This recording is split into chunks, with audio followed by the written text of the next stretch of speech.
Es un placer para mí poder contar con todos ustedes a través de UTV, el canal universitario de la cultura, y este es su programa La Voz de la Academia, en la cual ustedes saben que abordamos los temas de país y los temas, por supuesto, de nuestra Universidad Nacional Autónoma de Honduras. Estamos completamente en directo para todos ustedes en este espacio que, como les decía, lo hemos denominado La Voz de la Academia.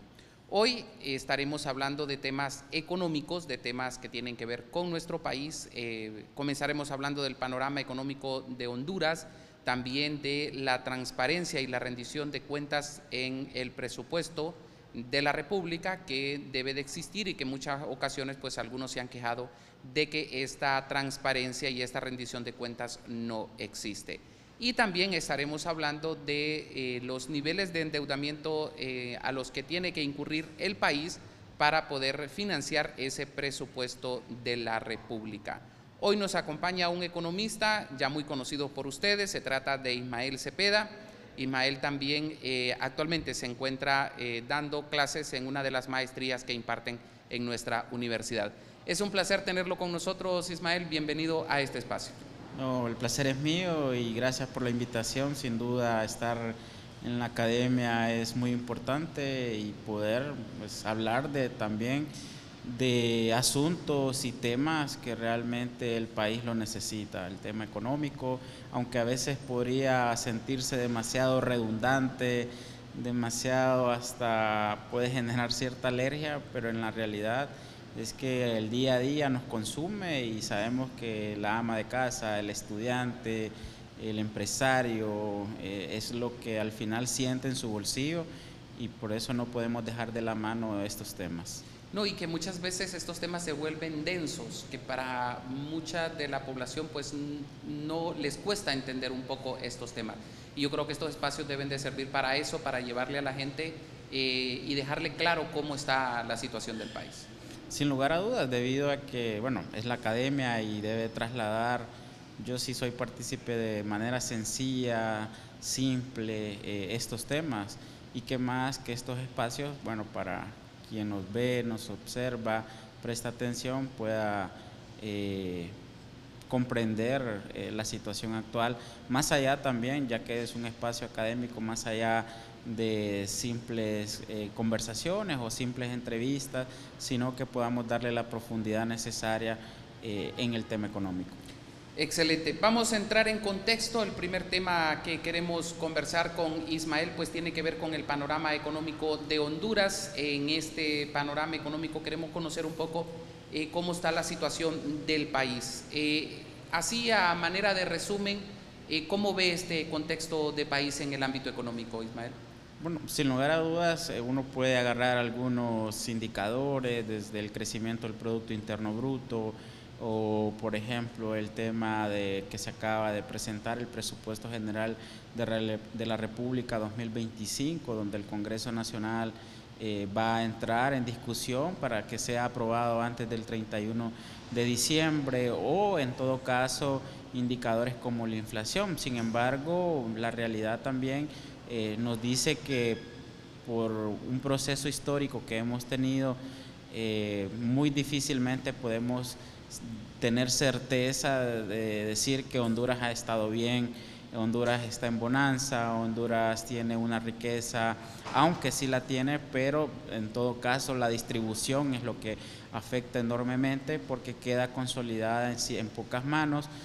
Y esto también viene el debate del sistema económico. Sin embargo, la realidad también es importante decir que ante un mundo globalizado, un contexto que dependemos de ciertos países, ciertas relaciones, cierto comercio, es que Honduras pues no ha pasado ni pasa por momentos positivos. Lastimosamente también va muy vinculado al tema político, al tema de la administración de los fondos, de la administración de los recursos, pero también de la dirección política que tiene nuestro país.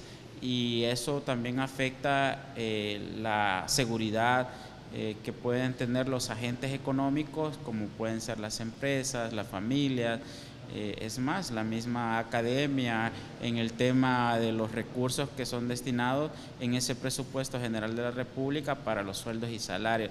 Entonces, todo este mar de situaciones que tenemos solo nos llega a decir que sin duda Honduras ha pasado y pasa por los momentos actuales una situación muy compleja, muy complicada, que muy difícilmente uno puede decir que no es cierto. Entonces, Honduras, aunque tenga un crecimiento económico por encima del 3%, aún proyectado para el 2024, aunque haya cierto control de la inflación, como he mencionado, aunque exista cierta dinámica económica medida por el Índice Mensual de Actividad Económica, IMAE, que es publicado por el Banco Central y medido, pero en la realidad es que los hondureños sí estamos muy complicados en el tema de acceso a la canasta básica, acceso a una vivienda, acceso a vestimenta, y por eso de una u otra manera hemos aprendido a sobrevivir, hemos aprendido a usar ropa de segunda, automóviles de segunda, hemos aprendido a tener artículos del hogar de segunda, lastimosamente hasta juguetes y ropa interior de segunda, solo para citar ciertos ejemplos de que nuestro país ha vivido en constante deterioro de las relaciones económicas. Tengo, bueno, y según cifras del Banco Central, el crecimiento económico estará entre el 3.5 y el 4.5 para 2024-2025. Los factores que van a contribuir a esto es el consumo privado, el aumento en las remesas, el crecimiento del crédito en el sector privado y la recuperación de las exportaciones del sector maquilador. ¿Cómo mira esto, Tato, usted? En este caso, ya profundizando en temas más técnicos, sin duda podemos decir que hay un estímulo de parte, sobre todo de la política fiscal, para incentivar la producción. Vemos también que a pesar de tener cierto acceso a recursos, no se dinamiza en su totalidad el sector agro, a pesar de que intentan recuperar Banadesa, intentan recuperar con algunos fondos de Banprovi para el sector productivo, pero esto no está llegando a materializarse en una mayor dinámica económica. Claro, el informe del Banco Central menciona un crecimiento impulsado por estos sectores, sin embargo, lo que en realidad sucede es que el sector que más representa en el Producto Interno Bruto sigue siendo el sistema financiero, y es por eso que sus datos entonces reflejan también que el crédito interno, las tarjetas de crédito, lo que el sistema financiero acumula es lo que realmente está haciendo crecer el Producto Interno Bruto, sin también olvidar que otros de los dos sectores que mayor crecen en la economía y mayor impulsan el crecimiento económico medido por el Producto Interno Bruto es el tema energético y las telecomunicaciones.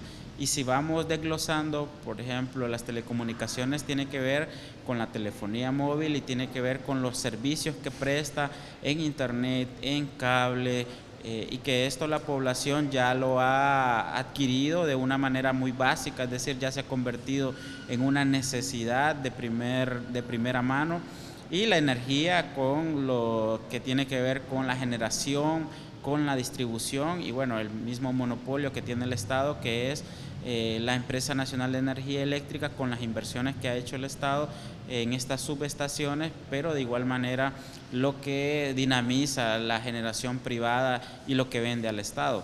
Por eso, cuando uno observa el Producto Interno Bruto y ese dato de crecimiento, debemos de considerar que los sectores que mayormente están creciendo durante las últimas 2 o 3 décadas también, es importante decirlo, que no son los que generan la mayor cantidad de empleo. Entonces, la preocupación debe de surgir siempre que sectores como la agricultura, como la construcción, entre otros, el comercio, son los que debemos de decir, bueno, ¿qué está pasando? Porque no están teniendo los mismos ritmos de crecimiento que los otros sectores y por ende va muy ligado al tema de la desigualdad, al tema de la concentración de recursos, pero son estos sectores también que son necesarios prestarles mayor atención. El tema de la inversión pública la hemos visto crecer en los últimos años, incluso para el presupuesto de 2025 también se habla de un incremento bien importante en el tema de la inversión pública. ¿Qué le parece este tema a usted? Bueno, como he mencionado, sí hay cierto impulso de parte del nuevo gobierno de acrecentar la inversión pública, no obstante también cuando uno investiga, desglosa, sabemos que su ejecución presupuestaria no es la ideal. Por ejemplo, en estos momentos en el presupuesto general de la República 2024 y su plan de inversiones ni siquiera llega a ejecutarse el 30%, entonces de nada sirve tener proyectado, programado ciertos recursos cuando ni siquiera tiene el Estado o en todo caso el gobierno como administrador del Estado la capacidad y habilidad para ejecutar. Y ya en otro tema de suma importancia es que ni siquiera es el tema de ejecución, sino cuánto impactan todos estos proyectos, todos estos programas en el bienestar de la gente, porque de manera un poco más popular, estos miles de millones que maneja el gobierno no están transformando la vida ni está mejorando el bienestar de las mayorías, a pesar de que exista una fuerte publicidad, aunque nosotros veamos en televisión o escuchemos por radio encuentros, fotos, pero la realidad es que no vemos una mejoría en indicadores de pobreza, aunque bueno, se diga que se disminuyó la pobreza el año pasado.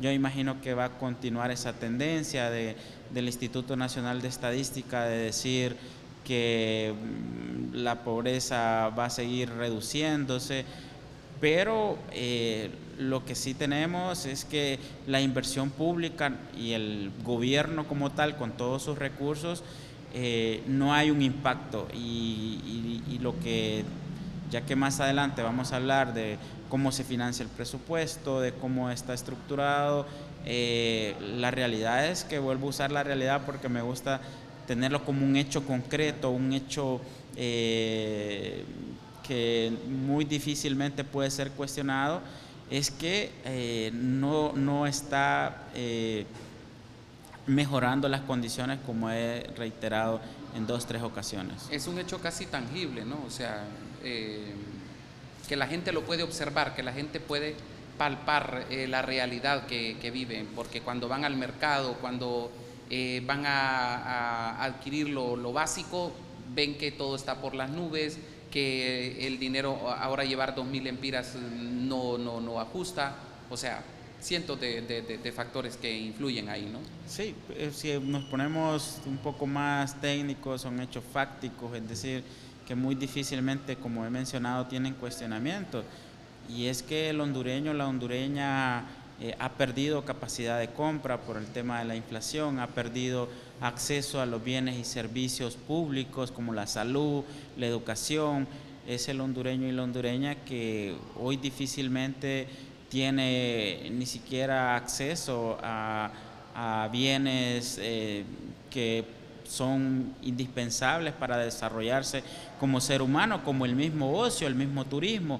Ahora, si nosotros lleguemos a colocar un número para irse de vacaciones, no es ni siquiera fuera del país, sino adentro, desde una playa en el norte, desde ir a islas de la bahía o ir hay muchos hondureños y hondureñas que ni siquiera conocen Copán Ruinas, y eso es, vuelvo a usar la realidad, porque agarrar es más, en un autobús, la alimentación, la estadía, todo eso puede llevarle hasta 2, 3 salarios mínimos que muy difícilmente se va a invertir, porque sí creo que el ocio es una inversión porque tiene otras necesidades que debe cubrir, como la alimentación, la vestimenta, la educación de sus niños, entre otros.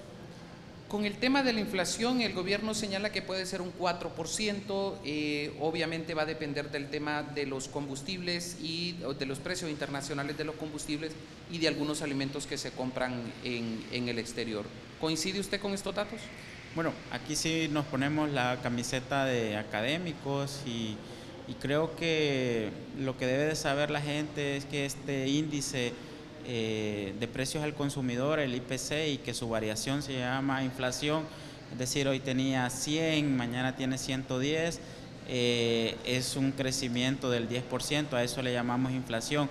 No obstante, de manera metodológica, la preocupación o lo que debemos de resaltar como academia es que lo que existe actualmente es al no tener una actualización de la canasta básica, este índice, esta inflación no está de acorde a la realidad. En muy pocas palabras, la canasta básica que sigue midiendo el IPC es de 1999. Entonces, cuando nosotros escuchamos que hay 278, 280 productos de la canasta básica, son productos que son de 1999 a través de una encuesta de ingresos y gastos que se hizo en esa época. Lo positivo es que se está finalizando de parte del Banco Central de Honduras la actualización, porque como es una encuesta también muy cara, porque hay que casi vivir con la familia, vamos a decirlo, los encuestadores, para saber cuál es su comportamiento de gasto, cuánto de porcentaje, para que la gente nos entienda, destina para un tomate, cuánto de porcentaje significa el recibo de la energía eléctrica en sus ingresos, porque todo es relación a sus ingresos. Por eso, de manera metodológica, ya ese índice de inflación no representa la realidad del pueblo hondureño. Para seguir este ejemplo, esa canasta básica con que se sigue midiendo la inflación, por ejemplo, tiene cámara fotográfica. ¿Y cuánto destinamos ahora la población en cámara fotográfica? Absolutamente nada, porque ya nuestros teléfonos tienen una cámara. Es más, yo creo que los pobres fotógrafos que los conocimos hace años, los que somos un poco más viejos, cuando íbamos al Parque Central o había una boda, un cumpleaños, andaban con su cámara. Todavía sobreviven un par, pero muy difícilmente son contratados en abundancia como eran en décadas anteriores. Entonces, la dinámica del consumo, la tecnología, la innovación, el comportamiento de ese consumo ha cambiado mucho. Entonces, ya ese índice, y que es un debate que tenemos con la gente del Banco Central, bueno, solo es un dato, lastimosamente, y digo lastimosamente porque es un dato oficial, también genera otras grandes distorsiones. Y ahora usted va a aterrizar y que va a exigir aún más que se actualice este índice de inflación. Es que los acuerdos del salario mínimo, o cuando nosotros exigimos un aumento, lo que dicen las empresas, bueno, lo que dice la academia, lo que dice, yo imagino que el rector, cuando se exige un incremento de sueldos y salarios, lo que dice es, miren el índice de inflación es bajo, es 5%, pero volvemos que está más bien teniendo una distorsión económica al no actualizar. Entonces, los sueldos crecen 5%, pero la realidad de la canasta básica es un 20, un 30%. Y ahora hagamos otros ejercicios, como por ejemplo el tema, no solo, bueno, ya solo los sueldos y salarios, no ir a la par del incremento de la canasta básica, ya nos ha generado todas estas grandes desigualdades, todas estas grandes complicaciones, pero hay otros efectos, como por ejemplo la tasa de préstamos, la tasa de interés que nos puede dar los ahorros, entre otros ejemplos que está generando el no tener actualizado. Entonces, yo no comparto ese, y lo he mencionado hace un par de años. Me gusta de manera sencilla explicarlo, porque así entendemos que ese índice más bien está perjudicando los análisis, está perjudicando la economía como tal, con lo que mencioné de los sueldos y salarios, por ejemplo. Así es. Solo quiero hacer una acotación rápida antes de irnos a la pausa. En En este tema relacionado al crecimiento económico, se prevé también un incremento del 3% en las remesas familiares. Estos son datos emitidos por el Banco Central, y también el saldo de las reservas internacionales es adecuado y permite mantener una posición externa favorable, así como el crédito al sector privado, que mostraría un crecimiento moderado, y que esto obviamente viene a contribuir en el crecimiento del 3.5 a 4.5% de la economía.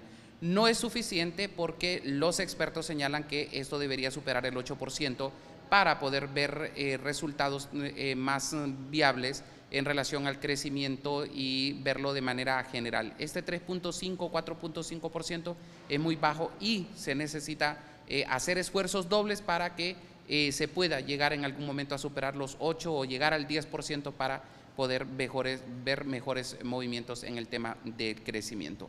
Hacemos una pausa, ya regresamos.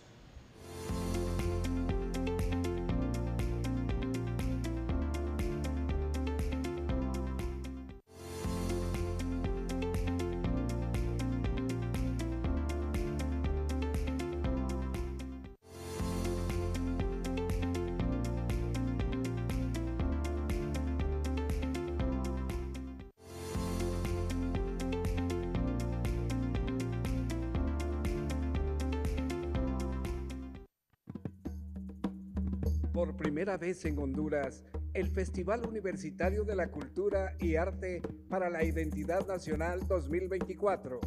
Participan artistas de todos los campus de las universidades públicas y privadas del país, para estrechar lazos de hermandad a través de la música, teatro, danza, artes visuales y literatura.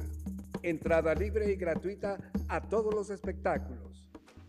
Festival Universitario de la Cultura y Arte del 18 al 20 de septiembre, Ciudad Universitaria, Tegucigalpa. La UNA les espera con los brazos abiertos.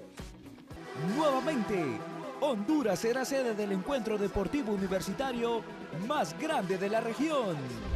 Novenos Juegos Deportivos Universitarios Centroamericanos, Juduca, Honduras 2025. El mayor encuentro de integración y convivencia deportiva de las 21 universidades estatales de Centroamérica y República Dominicana. Más de 3.500 atletas universitarios en 10 disciplinas deportivas: ajedrez, atletismo, baloncesto, fútbol, fútbol sala, karate-do, natación, taekwondo, tenis de mesa, voleibol. Y como país anfitrión, incorporaremos la disciplina de escalada deportiva como exhibición. Entrada libre y gratuita a todas las competencias. Juduca, Honduras 2025. Tegucigalpa, Honduras y la UNA les esperan con los brazos abiertos.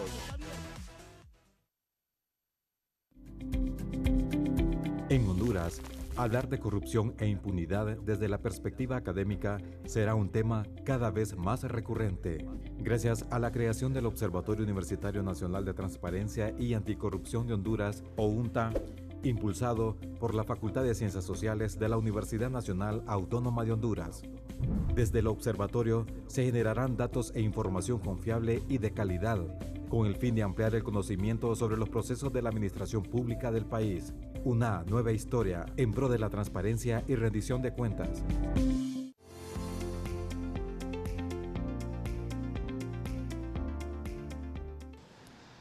Gracias por continuar con nosotros. Estamos en directo a través de UTV, el canal universitario de la cultura, desde la Universidad Nacional Autónoma de Honduras. Estamos hablando de estos temas relacionados a la economía del país. Algo en lo que se han estado quejando muchos sectores es que no hay una transparencia y no hay una rendición de cuentas en el presupuesto general de la República. Esto a raíz de que se ha presentado el proyecto de decreto para el próximo año, para el ejercicio fiscal 2025.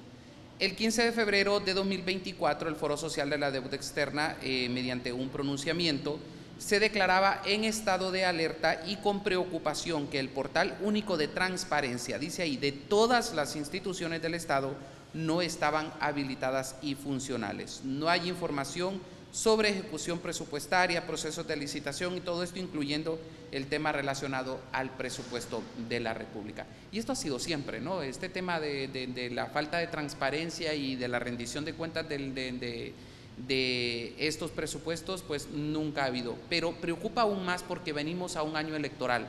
2025 es un año de elecciones internas, un año de elecciones generales, y es ahí donde preocupa aún más que no haya una transparencia con este presupuesto, con la ejecución del presupuesto.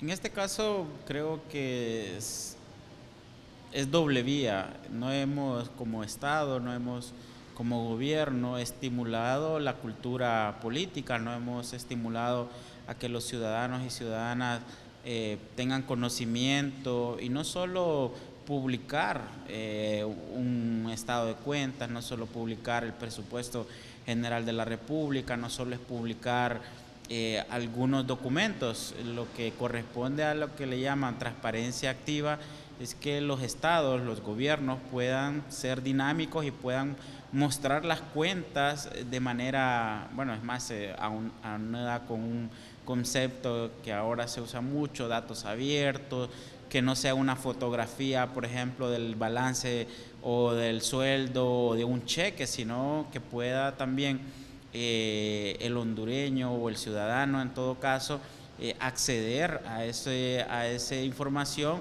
de manera sencilla. Los portales no solo deben de tener link donde uno puede perderse fácilmente porque no hay una real necesidad o real cultura, podemos llamarlo, de ser los gobiernos transparentes. Entonces, aunque exista aquí el debate, un funcionario puede decir, bueno, todo está en el portal de acceso a la información, el portal único que tiene el Instituto de Acceso a la Información Pública, que hubo momentos por más de 2-3 meses que estuvo caído y había un tema también de percepción que se estaba ocultando algo, pero también recuerdo que han habido leyes que estaban buscando, por ejemplo, la consolidación de toda la información pública, llámese presupuesto, llámense leyes, pero esto también no les beneficia a los políticos. Por eso creo que aunque exista la publicación, exista un portal de transparencia, muy difícilmente, si tanto el ciudadano no exige esa información y aunque la tenga disponible, no sabe cómo leerla, no sabe cómo interpretarla, muy difícilmente esta cultura de transparencia y rendición de cuentas se va a desarrollar. Creo que aquí sí hay que resaltar algunas organizaciones de sociedad civil, la academia, los institutos de investigación que tiene la misma academia, tratan de empujar este tema. No obstante, como he mencionado, hay un debate porque el gobierno, sobre todo bajo estos premios de transparencia que hace el instituto, muchas instituciones salen 100, 90, nunca he escuchado yo, por lo menos en lo que tengo conocimiento y darle seguimiento a estos premios que da el Instituto de Acceso a la Información Pública, salgan aplazadas. Entonces eso quiere decir mucho porque se pueden publicar los documentos, como he mencionado, pero no existe una transparencia, no existe una rendición de cuentas y de manera académica la rendición de cuentas va muy de la mano con la responsabilidad política que tienen los funcionarios. Es decir, no es necesario en ocasiones esperar que se publique un documento o una información, sino es que el funcionario pueda transmitirle a la población qué está haciendo, por qué lo está haciendo, porque es lo que más cuesta leer en el ámbito político, en el ámbito económico, es por qué se hace esta carretera, por qué se hace este programa social, el por qué es lo que nos quedan a deber los administradores del Estado. Y en el por qué, y al no tener la explicación del por qué, muy difícilmente el ciudadano entienda la lógica, por ejemplo, de tener más de 240,000 empleados públicos, por qué se siguen priorizando secretarías cuando no generan un impacto, qué pasa con la salud, qué pasa con la educación, el por qué tenemos instituciones que no tienen un impacto en la sociedad, o por ejemplo, el por qué tiene que ir muy ligado a la evaluación de resultados que seguimos esperando de parte de la DIGER, de la Dirección de Gestión por Resultados, que maneja el comisionado presidente de la Comisión Nacional de Bancas y Seguros, que tiene dos, a veces creo que hasta 3 sombreros, pero el por qué él tiene, por ejemplo, 2, 3 sombreros, ¿por qué no dar un funcionario que esté de manera independiente o crear un comité? Entonces todos estos elementos del por qué los ciudadanos no lo conocemos, y luego en la transparencia, en la rendición de cuentas, va la explicación del cómo se ejecutan los recursos, y que ahí entra en gran medida la ejecución presupuestaria, dónde están destinados, cómo son ejecutados. Pero por último, creo que ¿cuál es el impacto? ¿Cuál es el impacto de esta carretera? Creo que alguien me podría decir, bueno, es que una carretera tiene una lógica de conectar el punto A con el B, y donde sobre todo desde la perspectiva económica, decir el punto A es un centro de producción y el punto B es un centro de consumo o distribución. Entonces, ¿genera algún desarrollo? Sin duda, me va a decir que sí. ¿Genera un impacto social? Sin duda que sí, porque esas personas que tal vez no necesariamente sean productores, sino ciudadanos y ciudadanas que están en esa comunidad, necesitan desplazarse. Creo que sí, pero el asunto es qué tanto impacta, el impacto real, o si realmente esa carretera pudo haber sido en otro lugar, o por qué ese no es una carretera, pudo haber sido un camino, o pudo ser un hospital, pudo haber sido un centro de salud, pudo haber sido una escuela. Entonces, cuando no hay una rendición de cuentas del impacto, también seguimos cayendo en el tema del populismo, seguimos cayendo en el tema de funcionarios que son buenos para cortar el lazo de inauguración de una cancha, de un kilómetro, aunque la necesidad sean 20, entre otras cosas. Y esa transparencia no solo es publicar, vuelvo a utilizar, no solo es saber el dato que se ejecutaron 100.000 empiras en una caja puente de una comunidad, sino todo lo que tiene que ver con el diseño, con la licitación, con el impacto, con a quién fue, si hubo realmente, y ahí es donde entra la corrupción. La corrupción entra es cuando favorecemos a particulares, cuando no hacemos los procesos idóneos, y eso es lo que nos debemos de exigir. Pero creo que sí, en este caso es el mismo gobierno, el Estado, la academia, etcétera, que debemos de educar más a la población, y que bueno que también pues el día de hoy es tener este espacio para hablar de estos temas que inciden mucho en esa cultura. Y ahí tiene que ver desde a quién se le asignan los proyectos, ¿no? Esos procesos de licitación, si son o no son lo suficientemente transparentes. O sea, ahí hay una serie de factores, como usted ya lo señalaba, que se necesitan transparentar más para que el presupuesto sea más efectivo, porque eso llevaría a una mejor ejecución de los fondos y llevaría obviamente a traer para lo que supuestamente es el presupuesto como una herramienta de desarrollo. Sí, sin lugar a dudas, yo pienso que lastimosamente los gobiernos cada vez tratan de deteriorar el proceso administrativo, tratan de deteriorar los procesos o las mismas instituciones, institucionalidad. Por ejemplo, el gobierno anterior decía, cada vez que sucedía una compra directa era hasta insurrección legislativa o vamos a las calles, pero ahora que son gobiernos, uno ve que casi dicen que esa ley de contratación del Estado ya no sirve, por eso hay que hacer todas compras directas, y de una u otra manera diría que tienen razón, pero no es el caso de eliminarla, sino actualizarla, contextualizarla, entre otros puntos. Y es aquí donde uno también ve la incoherencia de parte de los gobernantes, porque antes era, bueno, había que regirse por la ley de contratación del Estado, pero ahora no. Entonces, esa transparencia, como estamos hablando, rendición de cuentas, participación, va desde tener un marco legal, un marco institucional fuerte, fortalecido, para que pueda mejorar toda esta situación.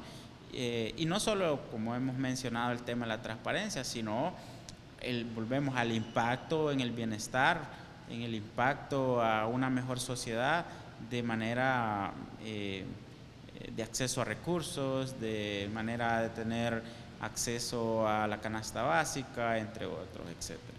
Se habla que inversión social pasa de 77 mil millones de lempiras a cerca de los 97 mil millones de lempiras. De esto, alrededor de 30 mil millones de lempiras van a ser para trabajo social, para bonos, para ahora han sacado algo de una pañalera también, o sea, prácticamente va a ser manejado por Sedesol. Y que muchas veces se convierten en una herramienta política que entregan, bueno, en el gobierno anterior eran bolsas, bueno, hoy se llaman bolsas solidarias, ¿no? Sí. Techos y cuestiones de esa naturaleza. Son 30 mil millones de lempiras, es una buena cantidad de dinero específicamente a eso. Y es muchas veces ahí donde se cae en esos trámites engorrosos o en esas ejecuciones engorrosas en las cuales pues estos fondos pues no se termina de dar como cuentas claras si en verdad fueron llevados a las comunidades. Creo que aquí sigo encadenado o hago la secuencia del impacto, y uno no quiere ser el malo de la película diciendo que estos programas, proyectos no son necesarios para la población, o focalizarlos de la mejor manera para la madre soltera, para las personas de escasos recursos, o programas que son necesarios para los estudiantes, como las becas, o la misma alimentación de manera directa, dárselo a una familia que no tiene los recursos necesarios para comprar ni siquiera la canasta básica de alimentos.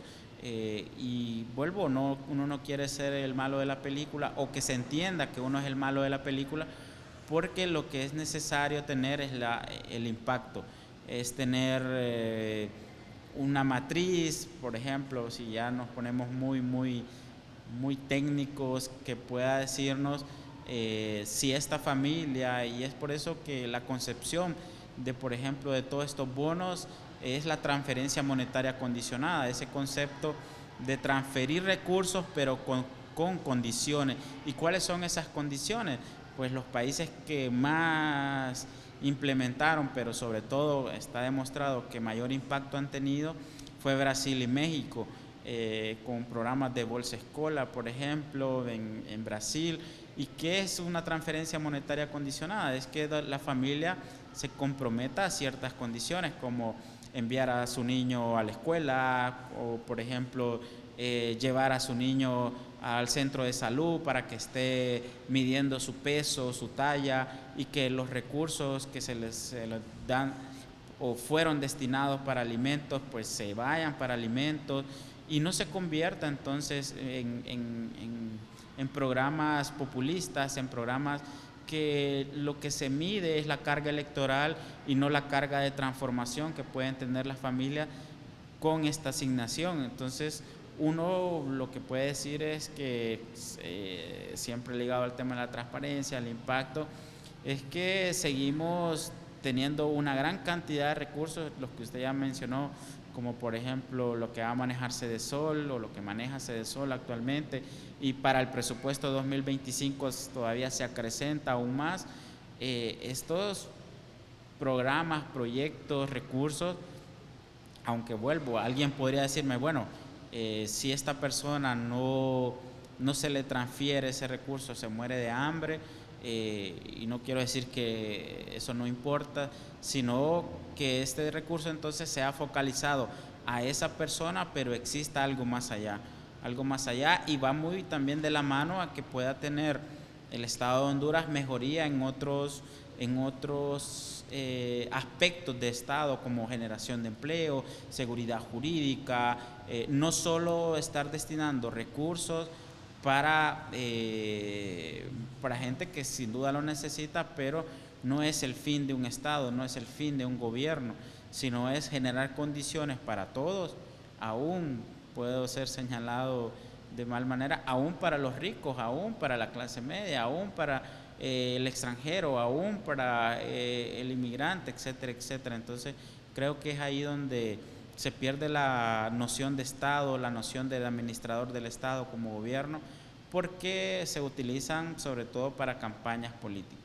Así es. Hacemos una nueva pausa. Al retornar estaremos hablando sobre lo que tiene que hacer el gobierno para poder financiar el presupuesto y que muchas veces se convierten en bonos soberanos que son colocados en el exterior. Ya regresamos.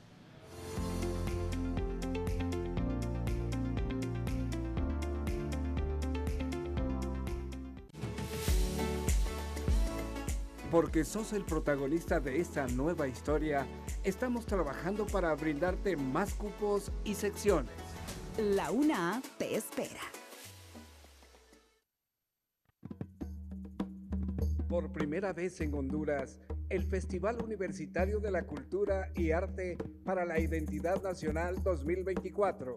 Participan artistas de todos los campus de las universidades públicas y privadas del país, para estrechar lazos de hermandad a través de la música, teatro, danza, artes visuales y literatura.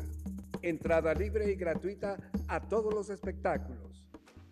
Festival Universitario de la Cultura y Arte del 18 al 20 de septiembre. Ciudad Universitaria, Tegucigalpa. La UNA les espera con los brazos abiertos. A partir de la gestión liderada por el doctor Odir Aarón Fernández Flores, la UNA ha desarrollado un compromiso flexible y abierto al cambio, bajo el lema UNA Nueva Historia. Misión que se fundamenta en que nuestra universidad debe ser más humana e inclusiva. Acción que se ha perfeccionado con la aprobación e implementación del Plan Estratégico Institucional PEI, que contempla 7 dimensiones: desarrollo académico, investigación, vinculación, desarrollo estudiantil, gobernabilidad universitaria, gestión administrativa y académica, y gestión del sistema de educación superior. Somos UNA. UNA Nueva Historia. Nuevamente, Honduras será sede del encuentro deportivo universitario más grande de la región. 9º Juegos Deportivos Universitarios Centroamericanos, Juduca, Honduras 2025. El mayor encuentro de integración y convivencia deportiva de las 21 universidades estatales de Centroamérica y República Dominicana. Más de 3.500 atletas universitarios en 10 disciplinas deportivas: ajedrez, atletismo, baloncesto, fútbol, fútbol sala, karate-do, natación, taekwondo, tenis de mesa, voleibol. Y como país anfitrión, incorporaremos la disciplina de escalada deportiva como exhibición. Entrada libre y gratuita a todas las competencias. Juduca, Honduras 2025. Tegucigalpa, Honduras y la UNA les esperan con los brazos abiertos.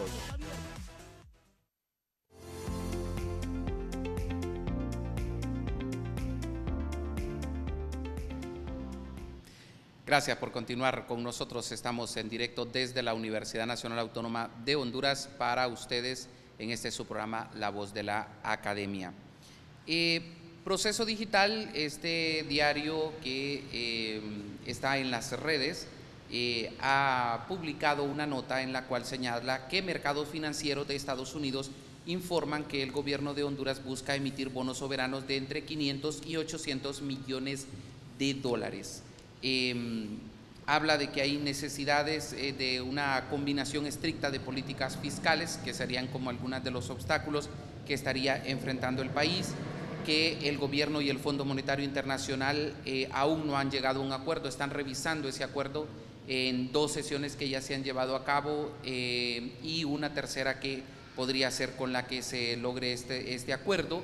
Para el primer semestre el estado fiscal mostró un superávit de 472 millones de dólares, hay niveles de deuda estables, el déficit fiscal suele empeorar en la segunda mitad del año. Son algunos de los datos interesantes que arroja esta nota periodística realizada por Proceso Digital.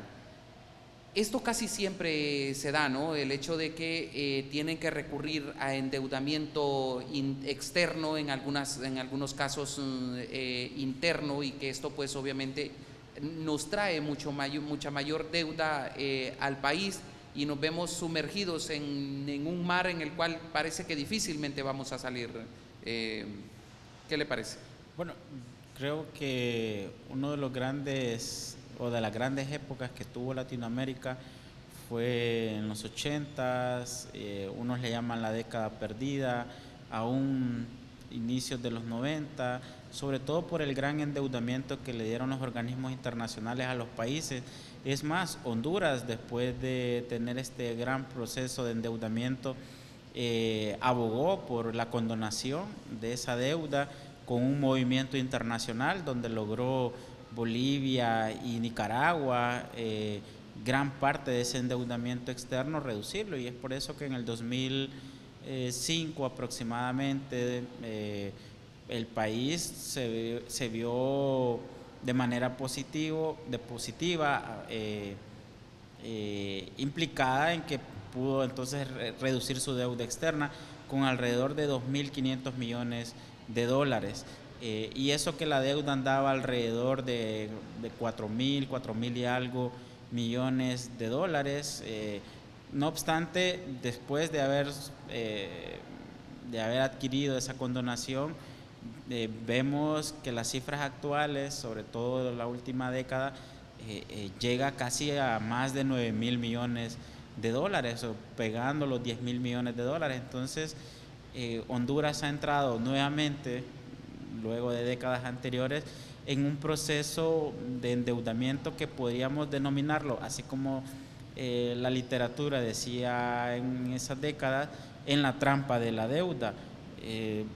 Venimos, sacamos préstamos como país y para pagar otro endeudamiento, casi como hacen los hogares o las personas que sacan una tarjeta de crédito para pagar otra. Entonces, esa trampa, ese bicicleteo que le dicen alguna, o jineteo del endeudamiento, el país no ha logrado salir, ni hay una propuesta de salir de esa situación. Y en estos momentos, como usted ha citado, solo para ciertos recursos, unos hablan de que la colocación del bono soberano en este año es para fortalecer las reservas internacionales, o una parte también de ese recurso externo vía crédito y bueno, en algunos documentos oficiales lo va a destinar para el tema energético, pero la realidad es que Honduras no ha podido, casi desde que uno tiene conocimiento en el manejo presupuestario, poder tener un presupuesto equilibrado. Casi siempre es buscar endeudamiento, casi siempre es colocar bonos soberanos, sobre todo desde el 2013, que el gobierno en ese entonces entró a los mercados internacionales. Recordemos que se hizo también de manera muy publicitada, que accedimos a, si no mal recuerdo el dato, para ese entonces 500 millones de dólares, después hubo una segunda colocación, tercera colocación, pero la realidad es que la deuda es los impuestos del futuro y hay que pagar ese endeudamiento. Es por eso que cada vez vemos reducido, y eso ha sido también una bandera del gobierno, gran parte de nuestros bienes y servicios públicos. El hondureño o la hondureña ha vivido ese proceso de endeudamiento de la manera más difícil. ¿Por qué? Porque dentro del presupuesto general de la República, la principal fuente de erogación de los recursos no es salud, no es educación, no es infraestructura, En este caso, ahora que se habla de un plan de inversión pública de más de 100.000 millones de lempiras para el 2025, bueno, hay ahí también un desglose de cifras, pero la realidad es que el principal egreso es el servicio de la deuda, ese pago que hace el Estado de Honduras año con año al endeudamiento interno y externo, y que supera los 50.000 millones de lempiras todos los años, ya para el 2025, ya que se entregó el presupuesto al Congreso Nacional, se habla de esa cifra aproximada, 55.000 millones de lempiras que vamos a pagar. No obstante, lo que vamos a adquirir en ese presupuesto son casi 80.000 millones de lempiras. Entonces, pagamos por acá, pero nos endeudamos por acá, y en este caso, el ejemplo que usted cita, son buscar bonos soberanos, que eso puede entrar este año. Entonces, no logramos escapar porque hay algo muy sencillo, es ajustar el presupuesto, así como sucedería en nuestro hogar, y lo diré de manera pública o sencilla o popular, es que no nos hemos acostumbrado, o los gobiernos no se han acostumbrado a vivir o administrar hasta donde la cobija les ajusta. Y si nos ajusta con nuestros impuestos, con la carga de necesidades hasta cierto punto, pues hay que hacerlo. Pero eso me lleva a la parte anterior, que es el impacto. No necesariamente debe tener una gran cantidad de recursos el Estado o el gobierno, sino lo que necesita es ser concreto, ser puntual, que esos recursos, aunque sean pocos, puedan transformar. Y creo que eso es lo que queda para este programa, es el impacto que pueden tener cada lempira, y cada lempira también recaudado, porque hablamos de recaudación tributaria, hablamos de endeudamiento, pero si esos recursos también van a generar una distorsión económica como hacen los impuestos, cada vez que me encanta poner el ejemplo de un pantalón, cada vez que voy a comprar un pantalón que cueste 1.000 lempiras en una de estas tiendas, en los moles, en las plazas, realmente cuesta 1.150, porque son 15% de impuestos sobre venta. Claro, entre usted la diferencia de ingresos a usted no le afecta tanto como a mí ese impuesto, pero la realidad es que hasta repensar no solo el tema de endeudamiento y de gasto público, sino los impuestos, cómo nos están afectando, sobre todo porque tenemos una carga regresiva. Entonces creo que llevar sobre la mesa estos temas, no solo un bono soberano por ser un bono soberano y que refuerce cierta área, como he mencionado, de los dólares, de la necesidad para direccionarlo a energía, sino que cuando recaiga aún más con la deuda ya acrecentada que tenemos, va a ser más difícil pagarla. Me gustó mucho el ejemplo que usted puso, en el cual señala que de nada nos sirve pagar cierta cantidad de dinero si nos vamos a endeudar mucho más. O sea, estamos más bien empeorando la situación. Y el siguiente año se puede incrementar ese pago de la deuda, pero si nos endeudamos más, nada estamos haciendo. Entonces, es como el tema de las tarjetas de crédito. O sea, estamos pagando el mínimo. Esa va a ser una deuda impagable prácticamente, y vengan las generaciones que vengan, van a tener que arrastrar con esas deudas. Definitivamente yo creo que ahí necesitan como un planteamiento más claro. Austeridad, prometieron austeridad también, no se ha dado. Yo creo que ya se deben de quitar tantas canonjías que se les dan a los empleados públicos, el hecho de que son ministros y tienen a su disposición toda una flota de vehículos que anda atrás de ellos, tienen a la disposición guardias de seguridad o guardaespaldas, incluso hay unos que se les da dietas por reunirse. O sea, ¿cómo es posible que a usted le van a pagar un extra por hacer un trabajo que su trabajo se lo demanda? O sea, yo creo que en ese tipo de cosas sí debe de existir como una coherencia entre la situación que vive el país, esos temas de endeudamiento que también se le deben de poner mucha atención. Tengo un minuto para que nos despidamos y obviamente para que nos dé su mensaje final, Ismael. Muchas gracias en primer lugar por el espacio, y luego, ya que el tema fue lo que me convocó, económico, creo que es la necesidad de prestarle atención, ligado al tema de transparencia, rendición de cuentas, etcétera, que hablamos hoy, que los ciudadanos y ciudadanas prestemos atención al presupuesto general 2025 y bueno, lo que se va a finalizar en este 2024, porque es la principal herramienta de desarrollo que tiene el país, debido a que ahí se materializa la política pública. Es decir, si nosotros vemos que un gobierno, y qué más con el ejemplo de austeridad, pero en cambio hace todo lo contrario, entonces el discurso es asesinado por el hecho concreto. Así es, muchísimas gracias. Ismael Cepeda, él es economista y, como les decía al principio, actualmente está dando clases en una de las maestrías que se imparten aquí en la Universidad Nacional Autónoma de Honduras. Esperamos, como siempre, que estos programas, que estos espacios sean de mucho conocimiento para todos los hondureños y que sirvan para poner en práctica algunas cosas que tratamos de transmitirles a través del mismo. Soy Francio Vera, espero contar con ustedes la próxima semana, siempre a las 3 de la tarde en su programa La Voz de la Academia. Hasta entonces.